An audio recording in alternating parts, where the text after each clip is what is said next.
ہم وہی کہیں گے جو ہمارا دین ہم کو بتاتا ہے، عمل کرو تو تمہارا بھلا ہے۔ بسم اللہ الرحمن الرحیم۔ درود پاک پڑھنے اللہم صلی علی سیدنا شفیعنا نبینا مولانا محمد مبارک وسلم۔ صلاۃ و سلام علیک سیدی یا رسول اللہ صلی اللہ تعالی علیہ وسلم۔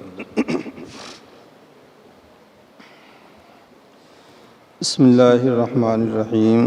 شہد اللہ انہ لا الہ الا هو والملائکۃ واولو العلم قائما بالقسط لا الہ الا هو العزیز الحکیم۔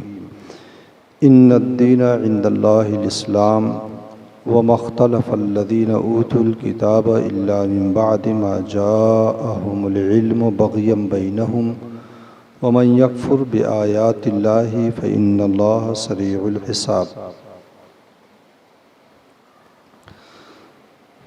اللہ تبارک و تعالی نے گواہی دی کہ اس کے سوا کوئی معبود نہیں،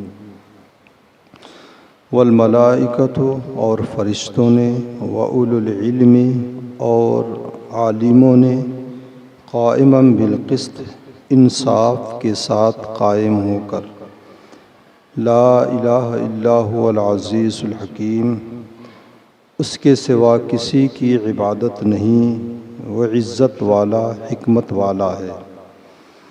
ان الدین عند اللہ الاسلام، بے شک اللہ کے یہاں اسلام ہی دین ہے۔ وما اختلف الذین اوتوا الکتاب الا من بعد ما جاءهم العلم بغیا بینہم، اور اہل کتاب اختلاف میں نہ پڑے مگر اس کے بعد کہ انہیں ان کے پاس علم آ چکا، بغیا بینہم اپنے دلوں کے حسد اور جلن کی وجہ سے، ومن یکفر بآیات اللہ اور جو اللہ کی آیتوں کا منکر ہے، فإن اللہ سریع الحساب تو بے شک اللہ جلد حساب لینے والا ہے۔ شام کے علماء یہود مدینہ طیبہ سے گزر رہے تھے۔ دو لوگ تھے۔ جب انہوں نے مدینہ طیبہ کو دیکھا تو ایک دوسرے سے کہا کہ آخری نبی کی جو ہجرت گاہ توریت و انجیل میں جو نشانی بتائی گئی ہے، وہ ساری نشانیاں اس شہر میں پائی جا رہی ہیں۔ حضور صلی اللہ علیہ وسلم کی شہر مقدس مدینہ طیبہ کی ساری نشانیاں توریت و انجیل میں تھیں۔ جب وہ مدینہ طیبہ میں آئے اور حضور صلی اللہ علیہ وسلم کی بارگاہ میں پہنچے تو حضور صلی اللہ علیہ وسلم سے انہوں نے پوچھا کہ آپ ہی کا نام محمد ہے صلی اللہ علیہ وسلم؟ تو اللہ کے رسول صلی اللہ علیہ وسلم نے فرمایا ہاں۔ پھر ان لوگوں نے پوچھا کہ کیا آپ کا نام احمد بھی ہے؟ کہا ہاں، احمد بھی میرا نام ہے۔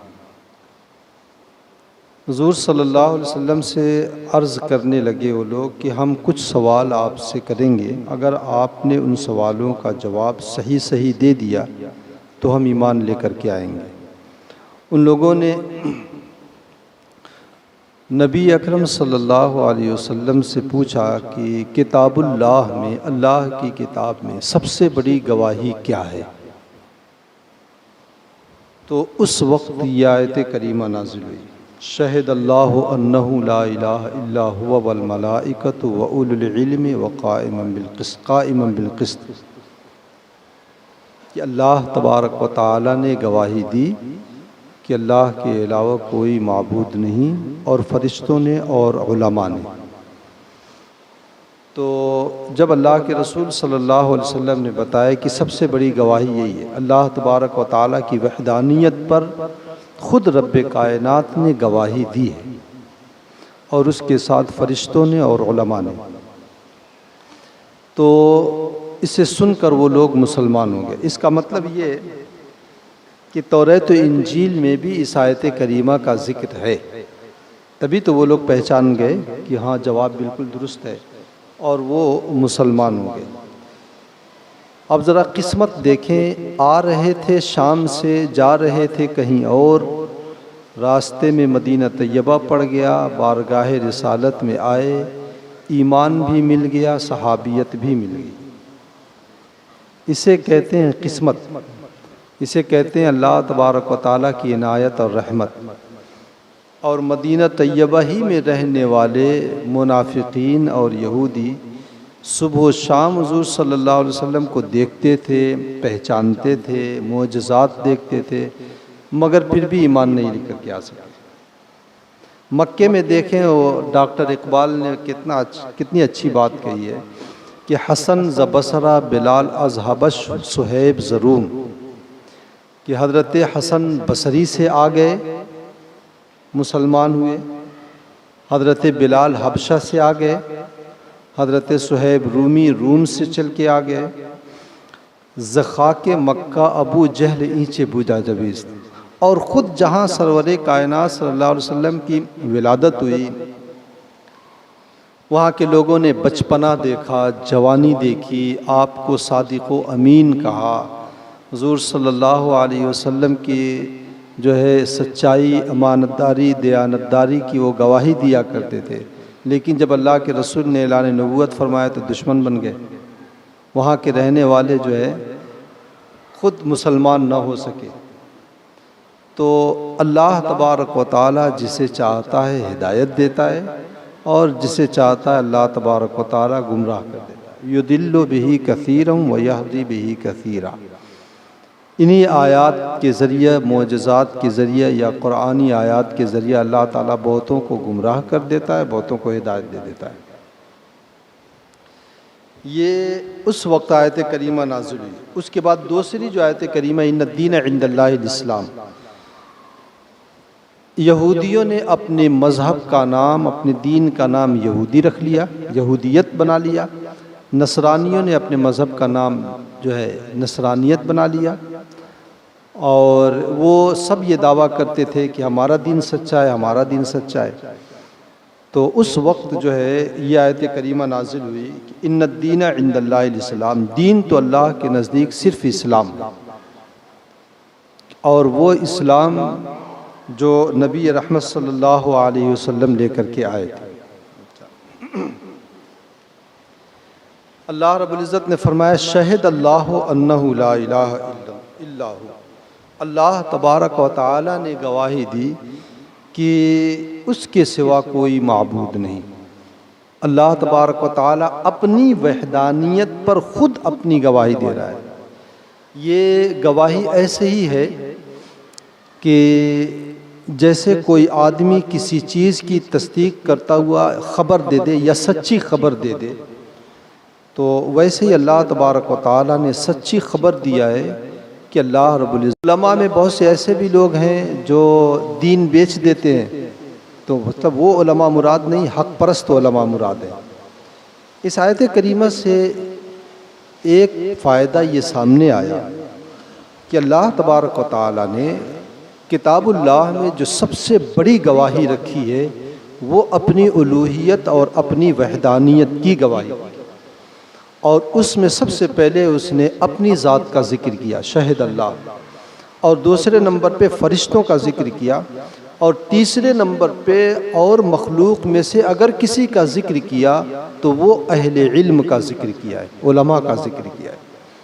اس سے اندازہ ہوتا ہے کہ اہل علم کا مقام و مرتبہ کتنا بلند ہے کہ اللہ تبارک و تعالیٰ نے اپنی الوہیت پر علماء کو گواہ بنایا ہے۔ کسی بہت بڑا معاملہ رہتا ہے یا کوئی ایسا معاملہ رہتا ہے جو بڑا تقدس معاب ہوتا ہے، تو اس میں جو گواہی دیتا ہے تو وہ اپنے آپ کے اوپر ناز کرتا ہے کہ میں اس معاملے میں گواہ ہوں۔ تو ویسے اللہ تبارک و تعالیٰ کی الوہیت میں علماء جو گواہ ہیں، تو یہ علماء کو بھی اس بات پر ناز کرنا چاہیے، انہیں حق ہے اس بات کر کے وہ ناز کریں کہ اللہ تبارک و تعالیٰ نے ہمیں اپنی الوہیت پر گواہ بنایا ہے۔ جیسے قیامت کے دن اللہ تبارک و تعالیٰ کے حضور محشر میں جب ساری امتیں پیش ہوں گی، تو اللہ تبارک و تعالیٰ انبیاء کرام علیہم الصلاۃ والتسلیم سے، دیگر انبیاء کرام سے ارشاد فرمائے گا کہ میرا پیغام حق تم نے بندوں تک پہنچا دیا تھا، تو سارے فرشتے کہیں گے کہ ہاں ہم نے تیرے بندوں تک پہنچا دیا تھا۔ تو تو اس وقت اللہ تبارک و تعالیٰ فرمائے گا کہ گواہ لاؤ۔ ظاہر سی بات ہے گواہی کی ضرورت تو ہے۔ تو انبیاء کرام علیہم الصلاۃ والتسلیم کہیں گے کہ مولا تیرے آخری نبی اور رسول جناب محمد الرسول اللہ صلی اللہ علیہ وسلم کی امت اس بات پر گواہ ہے، تو ہم گواہی دیں گے میدان محشر میں کہ ہاں انبیاء کرام نے تیرا پیغام بندوں تک پہنچا دیا تھا۔ تو ہم سے کہا جائے گا تم گواہ لے کے آؤ، تو ہمارے اوپر گواہی سرور کائنات صلی اللہ علیہ وسلم دیں گے۔ قرآن پاک میں اللہ رب العزت نے ارشاد فرمایا وَكَذَلِكَ جَعَلْنَاكُمْ أُمَّةً وَسَطًا لِتَكُونُوا شُهَدَاءَ عَلَى النَّاسِ وَيَكُونَ الرَّسُولُ عَلَيْكُمْ شَهِيدًا۔ ہم نے تمہیں بہترین امت بنایا ہے، امت محمد، ہم نے تمہیں بہترین امت بنایا ہے، اور اس کی وجہ کیا بتائیں؟ لِتَكُونُوا شُهَدَاءَ عَلَى النَّاسِ، تاکہ میدان محشر میں لوگوں کے خلاف تم گواہی دو انبیاء کے حق میں، اور تمہارے اوپر گواہی نبی اکرم صلی اللہ علیہ وسلم نے۔ تو ہمیں بھی ناز کرنا چاہیے کہ ہم انبیاء کرام علیہم الصلاۃ والتسلیم کے حق میں گواہی دیں گے میدان محشر میں۔ تو یہاں پر بھی اللہ تبارک و تعالیٰ نے اپنے الوہیت پر علماء کو گواہ بنایا ہے۔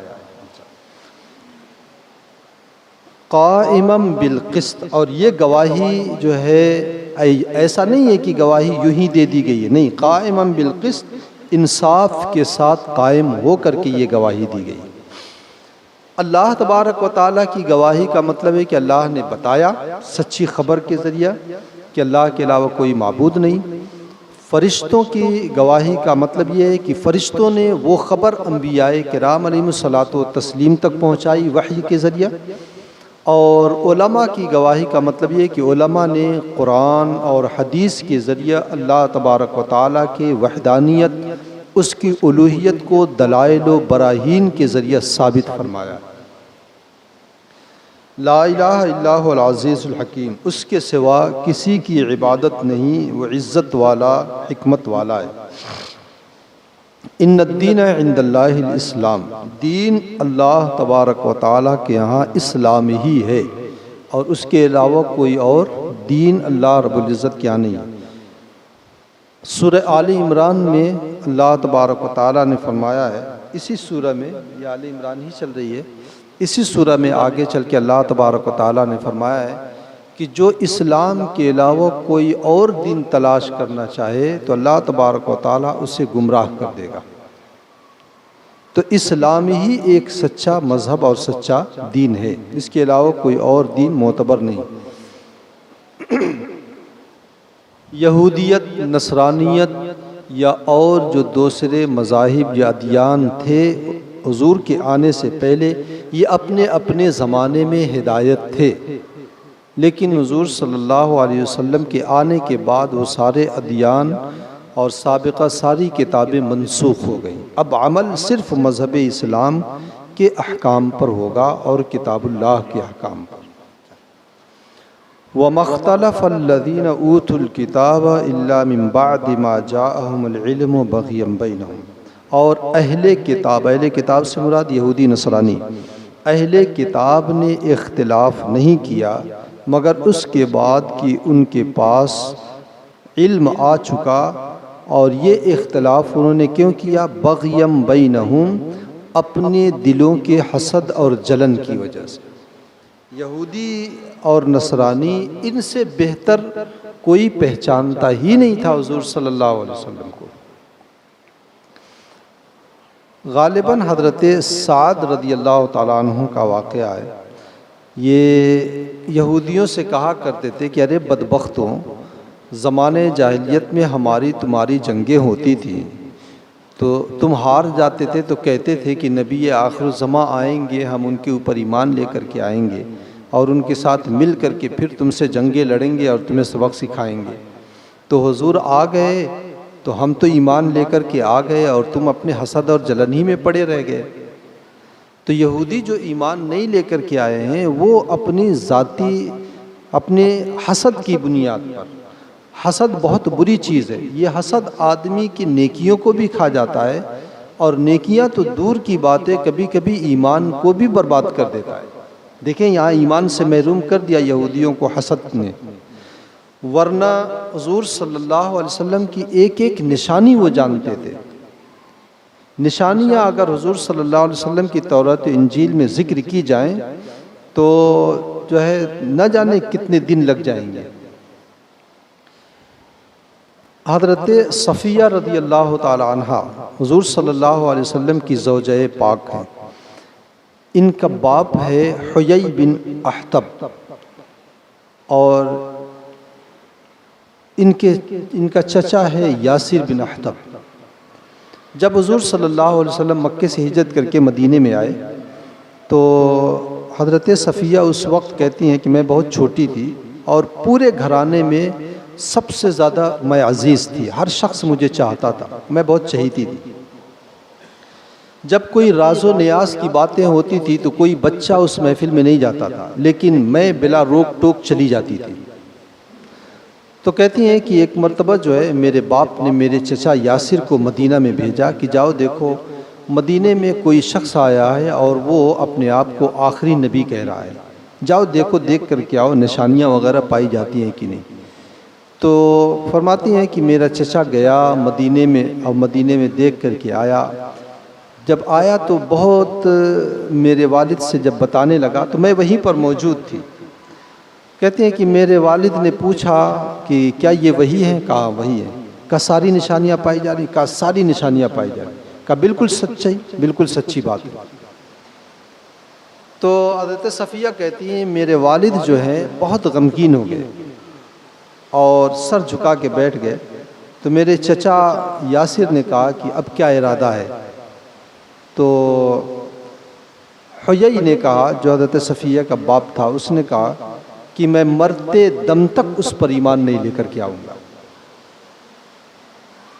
اب آپ سوچیں ساری نشانیاں پائی گئی، بھائی نے آ کر، غالباً یاسر جو تھے وہ ایمان بھی لے کر کے آئے تھے، مجھے یاد نہیں آ رہا ہے، لیکن غالباً یہ ایمان بھی لے کر کے آئے تھے جو حضرت صفیہ کا چچا تھا۔ لیکن دیکھیں آپ ساری نشانیاں پائی گئیں، اس کے علم کے مطابق پائی گئی، یہ دل کا حسد اور جلن ہی تو تھا کہ وہ ایمان نہیں لے کر، انہیں جلن اس بات کی تھی کہ حضور صلی اللہ علیہ وسلم قوم بنی اسماعیل میں آ گئے۔ وہ یہ چاہتے تھے کہ یہ بنی اسرائیل میں آئے۔ حضرت ابراہیم علیہ الصلاۃ والتسلیم کے دو بیٹے، حضرت اسحاق اور حضرت اسماعیل علیہ السلام۔ حضرت اسماعیل علیہ الصلاۃ والتسلیم سے جو نسل ہے وہ مکہ مکرمہ اور عرب کے دیگر علاقے میں رہی، اور حضرت اسحاق علیہ الصلاۃ والتسلیم کی نسل سے جو لوگ آئے ان میں حضرت یعقوب علیہ الصلاۃ والتسلیم جو حضرت اسحاق کے بیٹے، اور حضرت یعقوب کے 12 اولاد تھی، 12 بیٹے تھے، جن میں حضرت یوسف علیہ الصلاۃ والتسلیم۔ یہی جو 12 لوگ تھے ان کی جو نسلیں آگے چلی ہیں انہی کو قوم بنی اسرائیل کہا جاتا ہے۔ چونکہ حضرت یعقوب علیہ الصلاۃ والتسلیم کا نام اسرائیل تھا، اس لیے ان کی نسلوں کو بنی اسرائیل کہا جاتا ہے۔ تو وہ یہ چاہتے تھے کہ ہمارے خاندان میں یہ آخری نبی آئیں، لیکن حضور صلی اللہ علیہ وسلم حضرت اسماعیل علیہ الصلاۃ والتسلیم کی اولاد میں آ گئے، اس کی وجہ سے انہیں جلن اور حسد ہو گئی۔ تو جلن اور حسد یہ وہ چیز ہے جو آدمی کو بہترین چیز یعنی ایمان سے بھی محروم کر دیا کرتی ہے۔ یہاں قرآن پاک کہہ بھی رہا ہے بغیم بینہم، اپنے آپس کے اپنے دلوں کے حسد اور جلن کی بنیاد پر وہ ایمان نہیں لے کر کے آئے۔ وَمَن يَكْفُرْ بِآيَاتِ اللَّهِ، اور جو اللہ تبارک و تعالیٰ کی آیتوں کا انکار کرے گا تو اللہ تبارک و تعالیٰ جلد حساب لینے والا ہے۔